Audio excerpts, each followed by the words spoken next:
ഈശോ മിശിഹായ്ക്ക് സ്തുതിയായിരിക്കട്ടെ. സ്നേഹമുള്ളവരെ, ഈ ദിവസങ്ങളിൽ വളരെ ചർച്ചയ്ക്ക് കാരണമായ ഒരു വിഷയമാണ് ക്രിസ്ത്യാനി ഓണം ആഘോഷിച്ചു, ആഘോഷിച്ചില്ല, ആഘോഷിക്കാമോ, ഓണം ആഘോഷിച്ചാൽ കുഴപ്പമുണ്ടോ, ഓണം ആഘോഷിച്ചാൽ നരകത്തിൽ പോകുമോ, ഇങ്ങനെയുള്ള ഒരുപാട് ചോദ്യങ്ങളും ചർച്ചകളൊക്കെ ആയിട്ട് സോഷ്യൽ മീഡിയയും മറ്റുമൊക്കെ ഇങ്ങനെ കത്തി കയറുകയാണ്. നമ്മളിതിന് മുമ്പിലുള്ള ഒരു വീഡിയോയിൽ ഒരു ആഴ്ചകൾക്ക് മുൻപേ ഈ ദൈവവിശ്വാസിക്ക് ഓണം ആഘോഷിക്കാമോ എന്നുള്ള ചോദ്യത്തിന് ഉത്തരവൊക്കെ പറഞ്ഞിരുന്നു. എങ്കിലും ഒരുപാട് ആളുകൾ നേരിട്ടും ഫോൺ ചെയ്തും അല്ലാതെയൊക്കെ ചോദിക്കുന്ന ഒരു വിഷയമായതുകൊണ്ട് ഒരിക്കൽ കൂടെ നിങ്ങളോട് ഈ വിഷയത്തെക്കുറിച്ച് സംസാരിക്കാൻ ആഗ്രഹിക്കുന്നു. പ്രിയമുള്ളവരെ, കുറേയധികം ആളുകൾ അതിൽ കത്തോലിക്ക പള്ളിയിലച്ചന്മാർ, കന്യാസ്ത്രീകൾ, പിന്നെ കുറേ എന്താ പറയുക, ഇതര മതസ്ഥര കാര്യം പിന്നെ നമ്മൾ പറയേണ്ട ആവശ്യമില്ലല്ലോ. ഇത് നമ്മുടെ ആൾക്കാർക്കുള്ള കാര്യങ്ങളാണ് ഈ പറഞ്ഞു വരുന്നത്. അവർ ചില പാസ്റ്റർമാർ, പാസ്റ്റർമാരെ അങ്ങനെ പറഞ്ഞില്ല, ഈ അച്ഛന്മാരാണ്, താടി വെച്ച അച്ഛന്മാർ, മീശയില്ലാത്ത അച്ഛന്മാരൊക്കെ കൂടെ പറഞ്ഞ് ഓണം ഒരു എന്താണ് ഭയങ്കരമായ ഒരു മഹത്വമുള്ള അല്ലെങ്കിൽ എന്തോ ഒരു അവാർഡ് കിട്ടുന്ന തരത്തിലൊക്കെ ആക്കി വെച്ചിരിക്കുന്നു ഇപ്പോൾ ഓണാഘോഷം. ഓണം ആഘോഷിച്ചില്ലെങ്കിൽ മലയാളിക്ക് എന്തോ നഷ്ടം ഉള്ളതുപോലെയാണ് അവരുടെ സംസാരം. ഓണം ആഘോഷിച്ചാൽ എന്ത് ചെയ്യും, നമുക്ക് മതസൗഹാർദ്ദം ഉണ്ടാകും, പിന്നെ മതസൗഹാർദ്ദം ഉണ്ടാകും, അതുപോലെ തന്നെ സന്തോഷം, സമ്പൽ സമൃദ്ധി, സമാധാനം, ഇത് കേരളത്തിൻ്റെ ഉത്സവമാണ്, ദേശീയ ഉത്സവമാണ് എന്നൊക്കെ പറയുന്നുണ്ട്. ഒരച്ഛൻ പറഞ്ഞാണ് ഭയങ്കരമായിട്ട് ഒരു ചിന്തിക്കേണ്ട വിഷയം. ഇത് മാവേലി എന്ന് പറയുന്നത് തന്നെ ഈശോയാണെന്നൊക്കെയാണ് പറയുന്നത് പുള്ളി. അത് പേരൊന്നും എനിക്ക് അറിഞ്ഞുകൂടാ. അങ്ങനെ കുറേ എന്താ പറയുക, ഒരുപാട് ഈ ഓണം ആഘോഷിക്കണം എന്ന് പറഞ്ഞിട്ട് ഏതാണ്ട് ജനങ്ങളെ കൊണ്ട് അത് അങ്ങനെ ചെയ്യിക്കുന്ന ഒരു ഡിപ്പാർട്ട്മെൻറ്റായിട്ട് ഇന്ന് കത്തോലിക്ക സഭയിലെ കുറച്ച് അച്ഛന്മാരെങ്കിലും മാറിയിട്ടുണ്ട്. എല്ലാ പള്ളികളിലും ഇതാണ്, എല്ലാ പള്ളികളിലും ഓണാഘോഷവും മറ്റതും മറിച്ചതും ഒക്കെ ആയിട്ടാണ്. എനിക്ക് നിങ്ങളോട് പറയാനുള്ളത്, ചുരുക്കം ചില ആളുകളെങ്കിലും, അമ്മച്ചിമാരെങ്കിലും ചേട്ടന്മാരെങ്കിലും അനിയന്മാരെങ്കിലും ഈ വാക്കുകൾ ശ്രവിക്കുന്നുണ്ടെങ്കിൽ ഒരാൾക്കെങ്കിലും ഇത് മനസ്സിലായാൽ അത്രയും നല്ല കാര്യമെന്ന് ഞാൻ ചിന്തിക്കുന്നതുകൊണ്ട് മാത്രം ഇത് പറയുന്നു. എനിക്കിത് പറയാൻ മടിയാണ്. കാരണം എന്താ പറയുക, പറഞ്ഞിട്ട് വർഷങ്ങളായി ഇത് പറയുന്നതുകൊണ്ടേ ആളുകൾക്കിത് തലയിൽ കയറുന്നുമില്ല. ഞാൻ പറഞ്ഞു മടുത്തു. എന്നാലും ഒരിക്കൽ കൂടെ പറയാമെന്ന് വിചാരിക്കുന്നു. എൻ്റെ സ്വന്തം അഭിപ്രായമല്ല, ഞാൻ എൻ്റെ ദൈവത്തോട് ചോദിച്ചതിൻ്റെ പേര് ദൈവം എനിക്ക് കാണിച്ചു തരുന്ന ചില വചനഭാഗങ്ങളാണ് നിങ്ങളോട് പറയുന്നത്. ക്ഷമയുണ്ടെങ്കിൽ ശ്രദ്ധിച്ച് കേൾക്കുക, താല്പര്യമില്ലെങ്കിൽ സ്കിപ്പ് ചെയ്ത് പോയിക്കൊള്ളുക. പക്ഷെ എന്തുതന്നെയായാലും പറയാനുള്ള കാര്യങ്ങൾ ഞാൻ പറയും. ഈശോ പറഞ്ഞ മറുപടി ഇത്രയേ ഉള്ളൂ: ദൈവത്തെ ആരാധിക്കുക, നീ നിന്റെ ദൈവമായ കർത്താവിനെ ആരാധിക്കുക, നിന്റെ ഹൃദയത്തിൽ അവനെ മാത്രമേ പൂജിക്കാവൂ. വിശുദ്ധ ലൂക്ക അറിയിച്ച സുവിശേഷം 4-ാം അധ്യായം 8-ാം വാക്യം. ഇതാണ് ഈ ഓണത്തെക്കുറിച്ച് ഞാൻ ദൈവത്തോട് ചോദിച്ചപ്പോൾ, വീണ്ടും ചോദിച്ചപ്പോൾ, ഈ ദിവസങ്ങളിൽ നിങ്ങളോട് പങ്കുവയ്ക്കാൻ ദൈവം കാണിച്ചു തന്ന വചനം ഇതാണ്. വിശുദ്ധ ലൂക്ക അറിയിച്ച സുവിശേഷം അധ്യായം 4, 8-ാം തിരുവചനം: നീ നിന്റെ ദൈവമായ കർത്താവിനെ ആരാധിക്കുക, അവനെ മാത്രമേ ഹൃദയത്തിൽ പൂജിക്കാവൂ. സ്നേഹമുള്ളവരെ, പഴയ നിയമം ഒരു പുസ്തകമുണ്ട്, ദാനിയേൽ പ്രവാചകന്റെ പുസ്തകം. അതിനകത്ത് 3-ാമത്തെ അധ്യായത്തിൽ ഒരു സംഭവം വിവരിക്കുന്നുണ്ട്. ബൈബിൾ വായിച്ചിട്ടുള്ള എല്ലാവർക്കും അതറിയാവുന്നതാണ്. സംഭവം ഇതാണ്: 3 യുവാക്കന്മാരെ തീച്ചുളയ്ക്ക് നടുവിലേക്ക് വലിച്ചെറിയാൻ അന്നത്തെ രാജാവായ നബൂഖദ്നേസർ ഉത്തരവിട്ടു. കാരണം എന്താണ്? ഈ നബൂഖദ്നേസർ സ്വന്തം പ്രതിമ ഉണ്ടാക്കി, ഒരു സ്വർണ്ണ ബിംബം ഉണ്ടാക്കി. എന്നിട്ട് ആ ദേശക്കാരോട് പറഞ്ഞു, കൊമ്പ്, കുഴൽ, നാദം, വിളിയൊക്കെ കേൾക്കുമ്പോൾ എന്ത് ചെയ്യണം, നിങ്ങൾ ദേശക്കാരെല്ലാവരും ഈ സ്വർണ്ണ പ്രതിമയെ വണങ്ങണമെന്ന് പറഞ്ഞു. ആ നാടിൻ്റെ രാജാവായ നബൂഖദ്നേസർ രാജാവിനെ കുമ്പിട്ട് വണങ്ങണമെന്ന് പറഞ്ഞു. എന്നാൽ സത്യദൈവത്തെ മാത്രം വിശ്വസിക്കുകയും ആരാധിക്കുകയും ചെയ്തിരുന്ന 3 യുവാക്കന്മാര്, 3 ചെറുപ്പക്കാർ, മിടുക്കന്മാര്, അന്തസ്സുള്ളവരെ, തൻ്റെ ഇടമുള്ളവരെ, ദൈവത്തെ വിശ്വസിക്കുകയും ആരാധിക്കുകയും ചെയ്തിരുന്ന നമ്മുടെ കൊച്ചു മിടുക്കന്മാരെ, അവർ പറഞ്ഞു, ഞങ്ങൾക്ക് വിശ്വസിക്കാൻ ഒരു ദൈവമുണ്ട്, ഞങ്ങൾക്ക് ആരാധിക്കാൻ ഒരു ദൈവമുണ്ട്, ആ ദൈവത്തെ മറന്ന് മറ്റൊന്നിൻ്റെ മുമ്പിലും ഞങ്ങൾ തല കുനിക്കില്ല. ഈ നബൂഖദ്നേസർ രാജാവ് ഈ ജനത്തെ പ്രേരിപ്പിച്ചത് എന്തായിരുന്നു?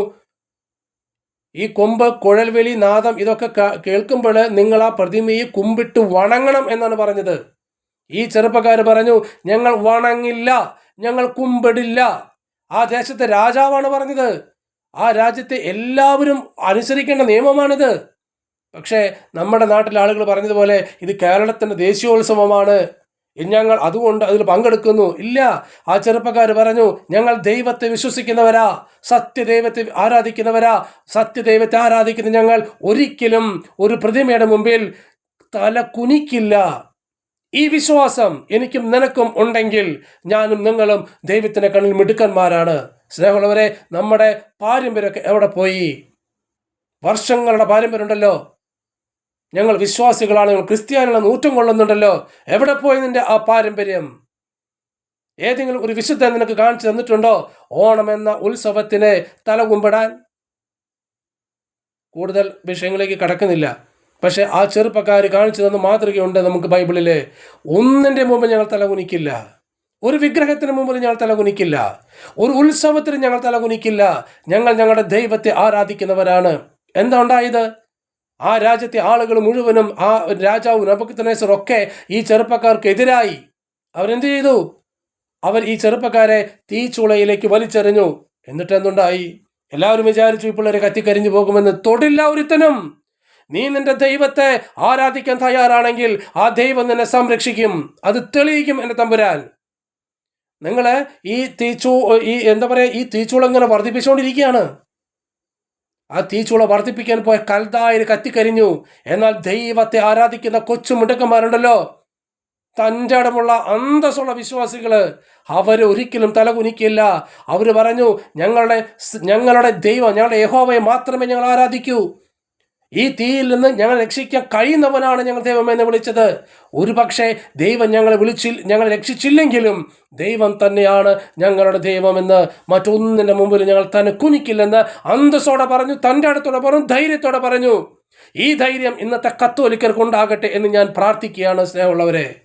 അല്ല, നട്ടല് പണയം വെച്ച കുറെ മതസൗഹാർദ്ദം എന്ന് പറഞ്ഞിട്ട് ഇങ്ങനെ കണ്ണി കണ്ടതിന് മുമ്പിലൊക്കെ പോയി തലകുനിച്ച് എല്ലാറ്റിലും പോയി തലയിട്ട് എല്ലാവരുടെ മുമ്പിലും ഒച്ചാനിച്ച് നിൽക്കുന്ന ഒരു പ്രകൃതമായിട്ട് മാറിയില്ലേ ഇന്നത്തെ സമൂഹം, ഇന്നത്തെ കത്തോലിക്കര്? നിങ്ങളെ ഓർത്ത് ലജ്ജിക്കുന്നു. എന്നാൽ അഭിമാനിക്കാനുള്ള വക ഇന്നും ഈ തലമുറയിലുണ്ട്. എൻ്റെ ദൈവം പറയുന്നു, ബാലിൻ്റെ മുമ്പിൽ മുട്ടുമടക്കാത്ത 7,000 പേരെ ഞാൻ മാറ്റി നിർത്തിയിട്ടുണ്ട്. ആ 7,000-ൽ ഒരുവനാകാൻ ഞാൻ ആഗ്രഹിക്കുന്നു. എൻ്റെ തലമുറയിൽ ആരെങ്കിലുമൊക്കെ ഇത് ആഗ്രഹിക്കുന്നുണ്ടാകും. അന്ധവിശ്വാസങ്ങളുടെ പുറകിൽ പോയി സത്യദൈവത്തെ അപമാനിക്കുന്ന ഒരു ദുഷ്പ്രവണതയിലും ഞങ്ങൾ പങ്കെടുക്കില്ല. ഇത് ഉറച്ച തീരുമാനമാണ്. എൻ്റെ കർത്താവ് പറയുന്നു, നീ നിന്റെ ദൈവമായ കർത്താവിനെ ആരാധിക്കണം, അവിടുത്തെ മാത്രമേ ഹൃദയത്തിൽ പൂജിക്കാവൂ. സ്നേഹമുള്ളവരെ, ഒരു ഉദാഹരണം നിങ്ങളോട് പറയട്ടെ. വർഷങ്ങൾക്ക് മുൻപ് ഒരു റോഡിലൂടെ ഇങ്ങനെ സഞ്ചരിച്ചു വരുമ്പോൾ ഒരു മധ്യവയസ്കൻ ഇങ്ങനെ നടന്നു പോകുന്നത് കണ്ടു. അദ്ദേഹത്തിൻ്റെ മുഖത്ത് എന്തോ വിഷമമുള്ളത് പോലെ തോന്നി. അദ്ദേഹത്തോട് കാര്യം ചോദിച്ചു, ചേട്ടാ, എന്താണ് ചേട്ടൻ്റെ പേര്? എന്തുകൊണ്ടാണ് മുഖം ഇത്ര മ്ലാനമായിരിക്കുന്നത്? എന്തുകൊണ്ട് ഇത്ര സങ്കടം? അപ്പം അദ്ദേഹം മടിച്ചാണെങ്കിലും കാര്യം പറഞ്ഞു, എൻ്റെ പേര് ബാലൻ എന്നാണ്. എൻ്റെ മകളെ കല്യാണം കഴിച്ചു കൊടുത്തിട്ട് അധികം നാളായിട്ടില്ല, 1-2 വർഷമേ ആയിട്ടുള്ളൂ. അതിനെന്താ കുഴപ്പം ചേട്ടാ? ഇന്നാൾ കുറച്ച് നേരത്തെ എൻ്റെ ഭാര്യയ്ക്ക് ഫോൺ ചെയ്തിരുന്നു. എന്നിട്ട് പറഞ്ഞു, അമ്മ എന്നെ എങ്ങനെയെങ്കിലും ഒന്ന് രക്ഷിക്കേ, എൻ്റെ ഭർത്താവിൻ്റെ വീട്ടുകാരും ചേർന്ന് എന്നെ വെട്ടിക്കൊല്ലാൻ നിൽക്കുകയാണ്. ഉച്ചതിരിഞ്ഞിട്ടുണ്ട് സമയം. ഈ മനുഷ്യൻ എന്ത് ചെയ്യണമെന്ന് അറിഞ്ഞൂടാ. ഭാര്യയിൽ നിന്ന് തന്നെ മകളുടെ ഈ സങ്കടക്കഥ കേട്ട് കഴിഞ്ഞപ്പോൾ എന്ത് ചെയ്യണമെന്നറിയാതെ ആ മനുഷ്യൻ നെട്ടോട്ട് ഓടുകയാണ്. അപ്പോഴാണ് വഴിയിൽ എന്നെ കാണുന്നത്. ഇദ്ദേഹത്തിന് എന്നെ പരിചയമില്ല, എനിക്ക് അദ്ദേഹത്തിന് പരിചയമില്ല. പക്ഷെ അദ്ദേഹത്തോട് പറഞ്ഞു, ചേട്ടാ ധൈര്യമായിട്ടിരിക്കേ, എന്തിനാണ് ഈ മകളെ ആ വീട്ടുകാർ വെട്ടിക്കൊല്ലാൻ നിൽക്കുന്നത്? അതൊന്നുമില്ല, ഞങ്ങൾ ഹിന്ദുക്കളാണ്. ഓക്കെ, പേര് കേട്ടപ്പോൾ മനസ്സിലായി. എൻ്റെ മോളും ഹിന്ദുവായിട്ട് ജനിച്ചു ജീവിച്ചവളാണ്. പക്ഷേ അവൾ പഠിച്ചത് ഒരു പള്ളി സ്കൂളിലാണ്. ആ പള്ളി സ്കൂളിനടുത്തുള്ള പള്ളിയിൽ ഇവൾ പോകുമായിരുന്നു. അവിടെയുള്ള ബൈബിൾ ഇവൾ മറിച്ച് നോക്കുമായിരുന്നു. ആ ബൈബിളിലെ യേശുദേവനെ ഇവൾക്ക് വലിയ ഇഷ്ടമാണ്. ഈ കല്യാണം കഴിച്ച് അടുത്ത നാളിൽ ഇവൾക്ക് എവിടുന്നോ ഒരു ബൈബിള് കിട്ടി. ഇവൾക്ക് സന്തോഷത്തോടെ ആ ബൈബിൾ ഇവളെ സ്വന്തം വീട്ടിലേക്ക് കൊണ്ടുപോയി. ആ ബൈബിൾ വായിച്ചുകൊണ്ടിരിക്കുമ്പോൾ ആ കുടുംബത്തിലെ അമ്മ, അതായത് ഈ ഭർത്താവിൻ്റെ അമ്മ, ഇത് കാണുകയും ദേഷ്യപ്പെടുകയും ചെയ്തു. ആ ബൈബിൾ വലിച്ചു കീറി കത്തിച്ചു കളഞ്ഞു. എന്നിട്ട് പറഞ്ഞു, ഇവളെ വെട്ടിക്കൊല്ലുമെന്ന് പറഞ്ഞു. ഞങ്ങൾ അന്തസ്സുള്ള ഹൈന്ദവരാണ്, ഞങ്ങൾക്ക് 33 കോടി ദേവന്മാരുണ്ട്, ഇത് പോരാഞ്ഞിട്ടാണ് നീ നസ്രാണിയുടെ ദൈവത്തെ വിളിക്കാൻ പോകുന്നത് എന്നൊക്കെ പറഞ്ഞ് അലമ്പുണ്ടാക്കി ഈ കൊച്ചിനെ വെട്ടിക്കൊല്ലാനായിട്ട് അവർ പരിശ്രമിക്കുകയാണ്. ഈ കൊച്ച് നിലവിളിച്ചുകൊണ്ട് വീടിനകത്ത് റൂമിനകത്ത് കയറി വാതിലടച്ചു. അവിടെ നിന്നാണ് ഈ സ്വന്തം അമ്മയെ വിളിച്ചു പറയുന്നത്. ഇവിടെയുള്ള അച്ഛനും അമ്മയും വെപ്രാളപ്പെട്ടു, എന്ത് ചെയ്യണമെന്ന് അറിഞ്ഞുകൂടാ. അപ്പോൾ ഞാൻ ഈ അച്ഛനോട് പറഞ്ഞു, ബാലേട്ട ഒരു കാര്യം ചെയ്യോ, നമുക്ക് പ്രാർത്ഥിക്കാം, വേറൊന്നും ചെയ്യാനില്ലല്ലോ, മകളെ തൊടില്ല ആരും. അവരോട് ഒരു വചനം പറഞ്ഞു കൊടുത്തു. മിക്ക 5:9 പ്രതിയോഗികളുടെ മീതെ നമ്മുടെ കരങ്ങൾ ഉയർന്നു നിൽക്കും, നമ്മുടെ സർവ്വശത്രുക്കളും വിച്ഛേദിക്കപ്പെടും. നിങ്ങൾ മതം മാറണ്ട, നിങ്ങൾ മാമോദിസം കണ്ട, ഈ ദൈവത്തിൻ്റെ വചനം ഇതൊന്ന് എഴുതി വായിക്കാമോ? ചേട്ടനും ചേട്ടൻ്റെ ഭാര്യയും കൂടെ ഇവിടെ ഈ വീട്ടിലിരുന്നിട്ട് പ്രാർത്ഥിക്കുക. പറ്റുമെങ്കിൽ ആ മകൾ ഫോൺ ചെയ്താൽ ആ മകളോട് ഇത് പറഞ്ഞു കൊടുക്കുക, ഞാനും പ്രാർത്ഥിക്കാം. പ്രിയമുള്ളവരെ, പിറ്റേ ദിവസം നേരം വെളുത്താൽ സ്വന്തം മകളുടെ ജഡം കാണേണ്ടി വരുമല്ലോ എന്നോർത്ത് വിലപിച്ചുകൊണ്ട് നടന്ന ആ മനുഷ്യൻ വിറയ്ക്കുന്ന കൈയോടെ ആ പേപ്പർ കഷ്ണം എൻ്റെ കയ്യിൽ നിന്ന് മേടിച്ചു. എന്നിട്ട് പറഞ്ഞു, മോൻ എനിക്ക് എഴുതാൻ അറിഞ്ഞൂടാ, വായിക്കാൻ അറിഞ്ഞൂടാ, ഞാൻ വീട്ടിൽ പോയിട്ട് ഭാര്യയോട് പറയാം. ശരി, നിങ്ങൾ പോകൂ, നമുക്ക് പ്രാർത്ഥിക്കാം എന്ന് പറഞ്ഞു. അങ്ങനെ ആ മനുഷ്യനെ വിശ്വസിച്ച് സ്വന്തം വീട്ടിലേക്ക് പോയി. ഞാനും അറിയാവുന്നതുപോലെ പ്രാർത്ഥിച്ചു. നിങ്ങൾക്ക് കേൾക്കണോ? യേശുവിനെ അല്ലാതെ വേറെ ഒരു ദൈവത്തെ വിളിച്ചിട്ട് പ്രാർത്ഥിച്ചിട്ടില്ല. ഒരു വിശുദ്ധൻ്റെ പുറകെയും പോയില്ല, ഒരു രാഷ്ട്രീയക്കാരുടെ അടുത്തും പോയില്ല, ഒരു പോലീസുകാരനെയും സഹായം തേടി പോയില്ല. കുടുംബത്തിരുന്ന് പ്രാർത്ഥിച്ചു. മിക്ക 5-9 വചനം അയച്ച് പ്രാർത്ഥിച്ചു. പിറ്റേ ദിവസം നേരം വെളുത്ത് ഒരു 8-9 മണിയായപ്പോൾ ഈ അമ്മായിയമ്മ, ഈ മകളെ വെട്ടിക്കൊല്ലാൻ നിന്ന അമ്മായിയമ്മ രാവിലെ 9 മണിക്ക് വന്നിട്ട് ഈ മകളുടെ റൂമിനെ വെട്ടിപ്പൊളിക്കാൻ വെട്ടുകത്തിക്കൊണ്ട് വെട്ടുകയാണ്. തട്ടിമുട്ടി നിന്നു. ആ പെങ്കൊച്ച് ധൈര്യം സംഭരിച്ച് ആ വാതിൽ തുറന്നു. വാതിൽ തുറന്നപ്പോൾ കാണുന്ന കാഴ്ച നിങ്ങൾക്ക് കാണണോ, കേൾക്കണോ പ്രിയരെ? ഭർത്താവിൻ്റെ അനുജനും ഭർത്താവിൻ്റെ അമ്മയും 3 പേരും കൂടെ ഈ പെങ്കൊച്ചിൻ്റെ കാൽ ചുവട്ടിൽ കിടക്കുന്നു. കണ്ണീരോടെ പറയുന്നു, പൊന്നുമോളെ ഞങ്ങളോട് ക്ഷമിക്കേ, നിന്റെ ബൈബിള് അമ്മ കത്തിച്ച് കളഞ്ഞു, 500 രൂപയുണ്ട്, മോള് പോയിട്ട് എത്ര ബൈബിള് വേണമെങ്കിലും വാങ്ങിച്ചോ, മോളെ യേശുവിനോട് പ്രാർത്ഥിച്ചോ, ഞങ്ങൾക്കൊരു വിഷമമില്ലെന്ന്. സ്നേഹമുള്ളവരെ, ഇതെങ്ങനെ സാധിച്ചു? ഒരൊറ്റ രാത്രി കൊണ്ട് ഇതെങ്ങനെ അവരുടെ സ്വഭാവം മാറി? അവരാരും ഇന്ന് വരെ മതം മാറിയിട്ടില്ല കേട്ടോ, പക്ഷേ അവരുടെ ബോധ്യങ്ങൾ മാറി. ജീവിക്കുന്ന ദൈവത്തെ ആരാധിച്ചാൽ കൊലപാതക ചിന്തയുള്ളവരെ മാനസാന്തരപ്പെടുത്താമെന്ന് ഈ വീട്ടുകാർ മനസ്സിലാക്കി. ആരെങ്കിലും കൊല്ലാൻ വരുമ്പോൾ ആ അപകടത്തിൽ നിന്ന് രക്ഷിക്കാൻ ജീവനുള്ള ദൈവം ഇന്ന് എനിക്കുണ്ട് എന്നൊരു ബോധ്യം വന്നു. ദൈവത്തെ ആരാധിക്കുക, ദൈവത്തെ മാത്രം ആരാധിക്കുക, ജീവനുള്ള ദൈവത്തെ ആരാധിക്കുക. നിന്റെ ഹൃദയത്തിൽ അവിടുത്തെ മാത്രം പൂജിക്കുക. ദാനിയേലിന്റെ പുസ്തകത്തിൽ ആ 3 യുവ പ്രവാചകന്മാരെ, 3 തൻ്റെ ഇടമുള്ള കുട്ടികള് ആ തീച്ചൂളയ്ക്ക് ഇടയിൽ നിന്നുകൊണ്ട് ദൈവത്തെ ആരാധിച്ചു. ഫലമോ ഒരു പോറൽ പോലും ഏൽക്കാതെ ആ കുഞ്ഞുങ്ങളെ കർത്താവ് രക്ഷിച്ചില്ലേ? ഇന്ന് ഇതാ നമ്മുടെ നാട്ടിലെ ഈ ഒരു പെങ്കുച്ചനെ സ്വന്തം അമ്മായിമ്മയുടെ കരങ്ങളിൽ നിന്ന്, ഭർത്താവിൻ്റെയും അനിയൻ്റെയും കരങ്ങളിൽ നിന്ന്, വെട്ടിക്കൊല്ലാൻ വന്നവരുടെ കരങ്ങളിൽ നിന്ന് കർത്താവ് ആ മകളെ രക്ഷിച്ചില്ലേ? ആ മകളുടെ അച്ഛനും അമ്മയും ഇന്ന് യേശുവിനെ അറിഞ്ഞ് യേശുവിനെ വിശ്വസിച്ച് ജീവിക്കുന്നു. അവർ മതം മാറിയിട്ടില്ല. ഇത് മതം മാറ്റാനുള്ള പ്രബോധനമോ പ്രഘോഷണമോ ഒന്നുമല്ല. നിന്റെ ഉള്ളിലെ സത്യദൈവത്തെക്കുറിച്ചുള്ള ബോധ്യം നിറയാൻ വേണ്ടി മാത്രം പറയുന്നതാ. ജീവനില്ലാത്ത കെട്ടുകഥയ്ക്ക് പുറകെ പോയി നീ ഓണം ആഘോഷിച്ചു. എന്ത് നിനക്ക് കിട്ടി?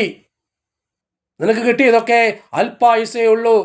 അതും സന്തോഷമല്ല, സമാധാനമല്ല. കേൾക്കാൻ ചെവിയുള്ളവൻ കേൾക്കട്ടെ, ഗ്രഹിക്കാൻ ബുദ്ധിയുള്ളവൻ ഗ്രഹിക്കട്ടെ. ദൈവം നിങ്ങളെ അനുഗ്രഹിക്കട്ടെ.